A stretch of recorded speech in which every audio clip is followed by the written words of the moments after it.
students, I'm CA Harshita Rizwani from HR Institute of Studies. Today we'll be starting with a new chapter for Standard 6 student Hindi. The name of the chapter is Subah, chapter number 6. Okay, let us study. मैं पहले introductory part पढ़ रही कि what the chapter is about. इस chapter में कौन सी कहानी है, कौन सा मैसेज है, उसके बारे में हम पहले समझते हैं. पोलियो की बीमारी से बच्चे विकलांग हो जाते हैं. जो पोलियो की एक बीमारी है उससे बच्चे विकलांग मतलब क्या होता है?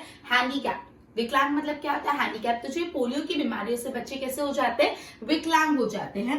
बच्चों को इस बीमारी से बचाने के लिए उन्हें पोलियो की दवा पिलाई जाती है. तो बच्चों को पोलियो नहीं हो इसलिए बचपन में ही बच्चों को पोलियो की दवाई पिलाई जाती है.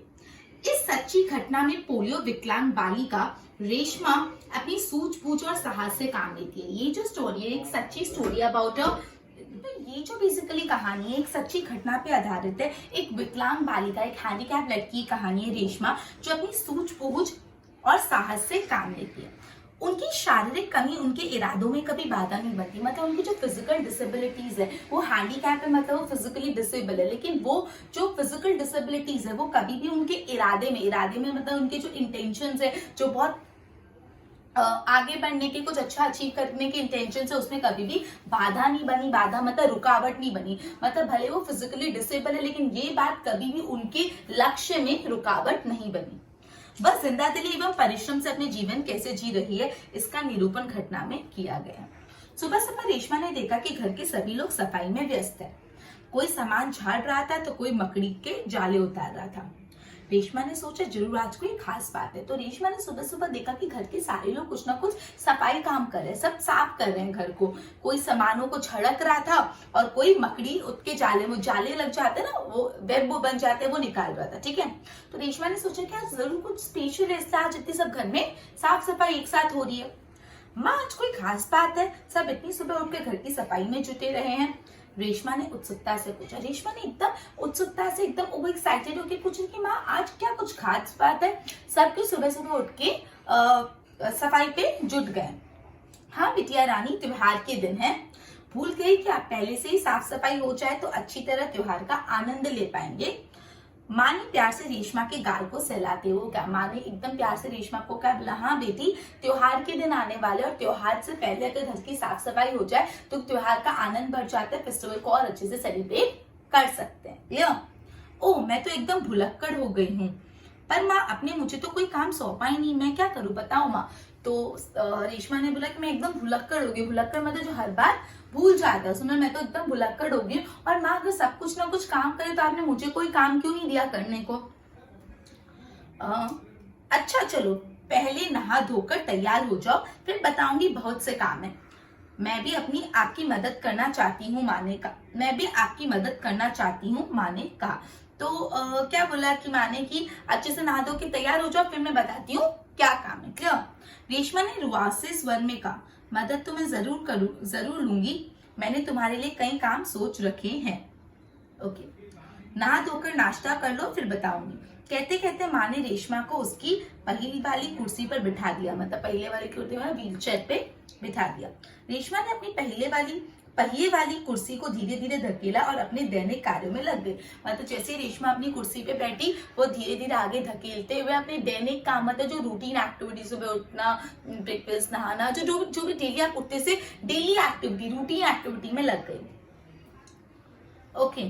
रेशमा जब 5 साल की थी तभी उसके दोनों पैर काम नहीं करते थे. उसे बहुत तेज बुखार हुआ और घुटनों के नीचे दोनों पांव एकदम बेजान हो गए. मतलब जब रेशमा 5 साल की थी तभी से मतलब 5 इयर्स की उम्र से उसके पांव काम नहीं करते. मतलब एक बार उसको बहुत तेज बुखार हुआ था और घुटने के नीचे वाला, जो नी के नीचे वाला पोर्शन एकदम बेजान हो गया. मतलब एकदम कुछ है ही नहीं, वैसा हो गया. ठीक है, कुछ मूवमेंट, कुछ फीलिंग ही नहीं है वहां पे. Just a minute. बहुत इलाज करवाया पर रेशमा के पाँव में जान नहीं आई. बहुत सारे ट्रीटमेंट कर पाए लेकिन स्टिल रेशमा के जो घुटने के नीचे के पाँव में उसमें जान नहीं है. उसे पोलियो हो गया था. रेशमा बहुत हिम्मत वाली लड़की थी. शुरू में उसे जरूर दूसरों की सहायता लेनी पड़ी, परंतु अब 11 साल की उम्र में अपने सारे काम स्वयं करती है. तो रेशमा बहुत हिम्मत वाली लड़की थी. जब स्टार्टिंग में उसको पोलियो हुआ था तो उसको बहुत तकलीफ हुई और अपनी डेली एक्टिविटीज करने में भी उनको लोगों की मदद लेनी पड़ती थी. लेकिन अब रेशमा 11 साल की हो गई है और अब वो सारे काम स्वयं खुद ही कर लेती है. वो अपने परिवार पर अपने काम के लिए निर्भर नहीं रहना चाहती। वो नहीं चाहती कि वो खुद के काम करने के लिए अपने परिवार वालों पे निर्भर है। निर्भर मतलब डिपेंडेंट रहे। वो नहीं चाहती कि वो खुद के काम के लिए अपने परिवार वालों पर निर्भर मतलब डिपेंडेंट रहे। क्लियर? परिवार के सभी सदस्य, पिताजी, छोटा भाई गोलू, दादी जी, दादाजी सभी उसे बहुत प्यार करते हैं। तो मतलब परिवार के जितने भी सदस्य मतलब मेंबर्स, कौन कौन? पिताजी हो गए, उनका छोटा भाई गोलू, दादी जी, दादा, सब रेशमा को बहुत प्यार करते हैं। वह सबकी आंखों का तारा है, मतलब बहुत लाडली है, सबकी आंखों का तारा, मतलब सबकी फेवरेट है। माँ ने रसोई घर में सारे बर्तन, डिब्बे, बोतलें नीचे उतारकर साफ कर दिए थे। उन्होंने रेशमा को आवाज दी, रेशु अगर तुमने नाश्ता कर लिया तो काम में मेरा हाथ बताओ। तो माँ ने क्या किया था, सारे बर्तन, डिब्बे, जो भी बोतल है सब साफ कर दी थी, नीचे उतारकर साफ कर दिए थे। फिर उन्होंने रेशमा को आवाज दी कि रेशमा अगर तुम्हारा ब्रेकफास्ट नाश्ता हो गया तो आओ मेरी मदद करो। हाँ माँ मैंने नाश्ता कर लिया, दूध का मेवे वाला दलिया बहुत अच्छा बना था। तो रेशमा ने बोला हाँ मम्मा मैंने नाश्ता कर लिया और जो दूध का मावे वाला दलिया था वो बहुत टेस्टी बना था। उसने अपनी मदर को बोला। माँ मैं हाथ धोकर अभी आती हूँ। रेशमा अपनी कुर्सी से धकेलते हुए रसोई घर में पहुंची। रेशमा माँ को बर्तन डिब्बे पर टेबल लगाकर पकड़ाती गई और माँ उन्हें व्यवस्थित ढंग से सजाती गई। रसोई घर फिर से चमकने लगा। मतलब वो अपनी व्हील चेयर पे किचन में गई और सारे डिब्बे अपनी मम्मी को पकड़ाती गई और मम्मी उसको व्यवस्थित तरीके से रख दी गई। पूरा का पूरा किचन वापस चमक गया। पिताजी दफ्तर चले गए। माँ को लड्डू बनाने के लिए कुछ जरूरी सामान चाहिए था। गोलू तो बहुत छोटा था। अब पिताजी ऑफिस चले गए थे और मदर को उसकी लड्डू बनाने थे और लड्डू बनाने के लिए कुछ इंग्रेडिएंट्स, कुछ सामग्री सामान चाहिए था और गोलू बहुत छोटा था। दादी जी दादाजी बहुत बुजुर्ग थे, गोलू छोटा था। दादा दादी बहुत एजेड थे। अब सामान कौन लाए? पापा चले गए ऑफिस, मम्मी को सामान चाहिए, भाई बहुत छोटा, दादा दादी बहुत बड़े, तो कौन सामान लेने जाएगा? माँ परेशान थी। रेशमा ने कहा सामान मैं ले आऊंगी। तो माँ टेंशन थी, मेरे को तो लड्डू बनाने और सामान कौन लाएगा? तो रेशमा ने क्या बोला, सामान मैं ले आऊंगी। क्लियर? बस आप मुझे सामान की लिस्ट और एक थैला दे दीजिए। आप मुझे लिस्ट दे दीजिए क्या क्या लाना और एक थैला दे दीजिए, मैं ले आऊंगी। तुम ले आओगे अकेली? माँ ने पूछा। हाँ मैम, हाँ माँ, एक बार पहले भी तो लाई थी। रेशमा की आवाज में दृढ़ता थी। तो माँ ने बोला तुम कैसे लेके आओगी? तो रेशमा ने बोला इसमें क्या हुआ, मैं एक बार पहले भी तो लेके आई थी। एकदम दृढ़ता थी, दृढ़ता मतलब एकदम स्ट्रॉन्ग रही थी। बोला हाँ मैम मैं ले आऊंगी, और बिल्कुल डरी नहीं। तो ठीक है तुम ही ले आओ, लेकिन ध्यान से जाना, सारा सामान नुक्कड़ वाली दुकान से ही मिल जाएगा। तो बोला ठीक है अच्छे से जाना। नुक्कड़ वाली दुकान मतलब क्या होता है, जो नाके पे दुकान, एकदम कॉर्नर, गली के कॉर्नर में दुकान होती है ना, वहां पे सारा सामान मिल जाएगा, वहां से जाके ले आओ। थोड़ी देर बाद रेशमा सारा सामान लेकर लौटी। उसने गोलू को आवाज दी, गोलू ये लो तुम्हारे लिए टॉफी। थोड़े टाइम बाद रेशमा पूरा लिस्ट का सामान लेके आ गई और उसने क्या बोला, गोलू को आवाज दी, गोलू ये लो तुम्हारी टॉफी। गोलू टॉफी पाकर खुशी से उछलने लगा। कुछ ही दिन बीते थे। एक दिन शाम को रेशमा का घर दियो से झिलमिल प्रकाश से जगमगाने लगा। इस बात को थोड़े दिन हुए थे और रेशमा का घर एकदम दियो से चमकने लगा। मतलब पूरी लाइटिंग थी, पूरे दिए लगे हुए थे, पूरा मोहल्ला जगमगा रहा था, पूरा का पूरा मोहल्ला जगमगा रहा था, सब एकदम ब्राइटन हो गया था, जहाँ रोशनी ही रोशनी थी। क्या जमीन क्या आसमान, जमीन क्या आसमान क्या, हर जगह क्या था, उजाला, हर जगह क्या था, रोशनी। दादी जी ने बताया कि दीपावली अंधेरे पर उजाले की जीत का त्योहार है। दादी जी ने क्या बताया था, जो दिवाली है ना, अंधेरे पे बताया कि दीपावली अंधेरे पर उजाले की जीत का त्योहार है। मतलब जब अंधेरा छा जाता है तो जो उजाला है अंधेरे को हराता है और खुद जीतता है। तो ये विक्ट्री हम सेलिब्रेट करते हैं by festival of Diwali. Diwali क्या करता है, अंधेरा हटा के जीवन में रोशनी, प्रकाश, आनंद लाता है। बुराई पर अच्छाई और असत्य पर सत्य की सदा जीत होती है। मतलब बुराई पे अच्छाई की जीत होती है। बुराई पे किसकी जीत होती है, अच्छाई। बुराई के सामने हमेशा अच्छाई जीत जाती है और बुराई हार जाती है। और असत्य पे किसकी जीत होती है, हमेशा सत्य की, हमेशा truth wins, truth always wins. Okay, हमेशा असत्य के ऊपर सत्य की जीत होती है, असत्य हारता है और सत्य जीतता है। इस दिन रावण को पराजित कर राम अयोध्या लौटे थे। अपन सबको पता है हम दिवाली सेलिब्रेट क्यों करते हैं, बिकॉज दिवाली हम इसलिए सेलिब्रेट करते हैं, उस दिन पे भगवान राम रावण को हरा कर वापस अयोध्या वनवास काट कर आए थे। उसी खुशी में यह त्योहार मनाया जाता है और उस हैप्पीनेस में हम ये त्योहार मनाते हैं। रेशमा और गोलू बड़े ध्यान से दादी जी की बातें सुन रहे थे। दादी जी ये सब बातें जो बता रही थी, तो रेशमा और गोलू दोनों मिलके अपनी दादी जी की बातों को बहुत ध्यान पूर्वक सुन रहे थे। कुछ देर बाद सबने मिलकर पूजा की और प्रसाद खाया। थोड़ी देर बाद सबने दिवाली की पूजा की और सबने क्या खाया, प्रसाद खाया। गोलू अपने दोस्तों के साथ पटाखे छुड़ाने में मग्न हो गया। रेशमा अपने दादा दादी के साथ फुलझड़ियां जला रही थी। मतलब गोलू अपने फ्रेंड्स के साथ पटाखे जला रहा था और रेशमा क्या कर रही थी, दादा दादी के साथ फुलझड़ी जला रही थी। इतने में रेशमा ने क्या देखा कि गोलू ने जिस पटाखे को बुझा हुआ समझा छोड़ दिया था, उसमें से चिंगारी निकलने लगी। अब गोलू जब पटाखा जला रहे थे, कभी आपने देखा कभी ये पटाखा फुस हो गया तो अपन उसको छोड़ देते हैं, बट एक्चुअली वो जो पटाखा फुस गोलू ने समझा कि ये पटाखा बुझ गया, बट एक्चुअली उसमें से फिर अचानक क्या निकली, चिंगारी निकली। गोलू की पीठ पटाखे की तरफ थी। अब गोलू का जो बैग था वो पटाखे की तरफ था।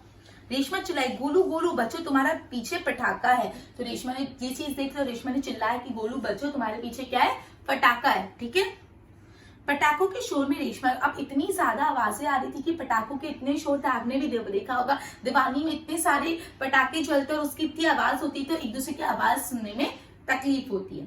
बाकी कुछ लोग कुछ समझा पाते, सबसे पहले रेशमा जल्दी जल्दी कुर्सी को धकेलती हुई गोलू के पास जा पहुंची।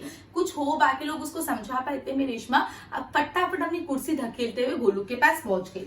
उसने गोलू को जोर से धक्का दिया और खुद आगे निकल गई। उसने क्या किया, जहाँ पे गोलू था उसको धक्का दे दिया और खुद उसकी जगह पे चले गई। ठीक है, अपनी कुर्सी की गति के कारण, मतलब उसने क्या किया, अपनी उसकी चेयर, अपन जो व्हील, अगर कोई व्हील्स होंगी तो खुद आगे जाते हैं, तो अपनी व्हील चेयर पे से गोलू को धक्का दिया और खुद भी आगे निकल गई।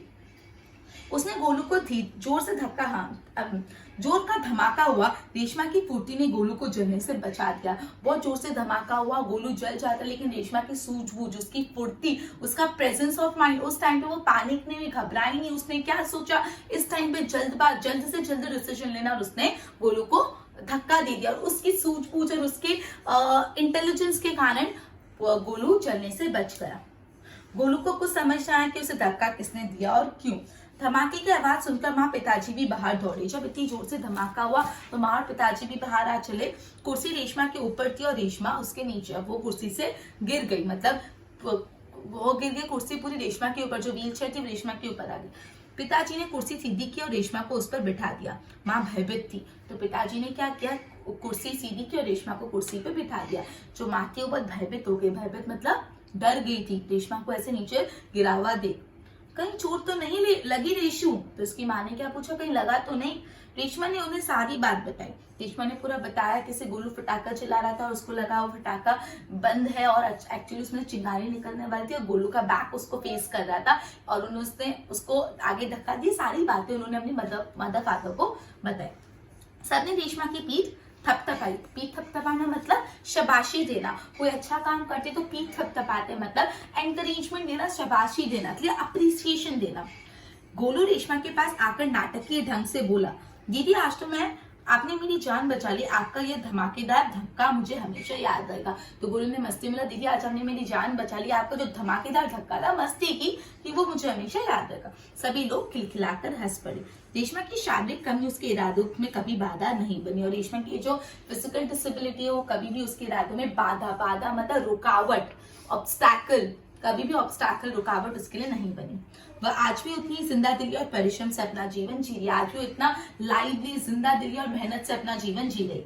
उसकी हर सुबह नई सुबह होती है। वह हर सुबह अपने काम में नए इरादे से जुट जाती है। उसकी हर मॉर्निंग क्या होती है, एक न्यू मॉर्निंग, और हर सुबह वो अपने काम में एक नए इरादे से जुट जाती है। शब्दार्थ, ठीक है। व्यस्त मतलब क्या होता है, बिजी रहना कोई काम में, व्यस्त रहना, एंगेज रहना, काम में लगा हुआ। व्यवस्थित, व्यवस्थित मतलब प्रॉपरली, अच्छे ढंग से, तो ढंग से, तरीके से। उत्सुकता, उत्सुकता मतलब बहुत ज्यादा इच्छा, तीव्र इच्छा, तीव्र मतलब बहुत ज्यादा कोई चीज जानने की इच्छा। बुजुर्ग मतलब बड़े बूढ़े। त्योहार मतलब उत्सव, फेस्टिवल। दृढ़ता मतलब मजबूती, दृढ़ होने का भाव। दैनिक मतलब डेली एक्टिविटी, प्रतिदिन या रोजाना। बेजान मतलब बिना जान के। बाधा मतलब ऑब्स्टैकल, रुकावट। जिंदा दिली मतलब खुश मिजाज, एकदम हैप्पी रहना, जिंदा दिली। ओके, अब मुहावरे हैं यहाँ पे 3, लेट्स स्टडी। आंखों का तारा होना मतलब क्या, बहुत लाडला होना, बहुत प्यारा होना। हाथ बटाना मतलब काम में मदद करना। और पीठ थपथपाना मतलब क्या होता है, शाबाशी देना। क्लियर? सो ये अपना चैप्टर था, chapter number 5 of standard 6। The name of the chapter was सुबह। इसमें अपन ने रेशमा नाम की एक लड़की की जिंदा दिल की कहानी सुनी, उसके परिश्रम की कहानी सुनी, उसकी जो शारीरिक परेशानियां थी, जो शारीरिक उसकी कमियां थी, मतलब जो फिजिकल डिसेबिलिटीज थी, कभी भी उसके इरादों में क्या नहीं बनी, बाधा नहीं बनी। बाधा मतलब रुकावट नहीं बनी। सो इस चैप्टर से अपन को ये सीखने मिलता है कि हमेशा अपने इम्परफेक्शंस को एक्सेप्ट करके लाइफ में आगे बढ़ो और ज्यादा से ज्यादा अचीव करो। हर सुबह सोचो कि आज का दिन कैसे अच्छा बनाना है। ओके, सो स्टूडेंट्स, अभी नेक्स्ट लेक्चर में अपन नेक्स्ट स्टोरी पिकअप करेंगे। Till then, good bye.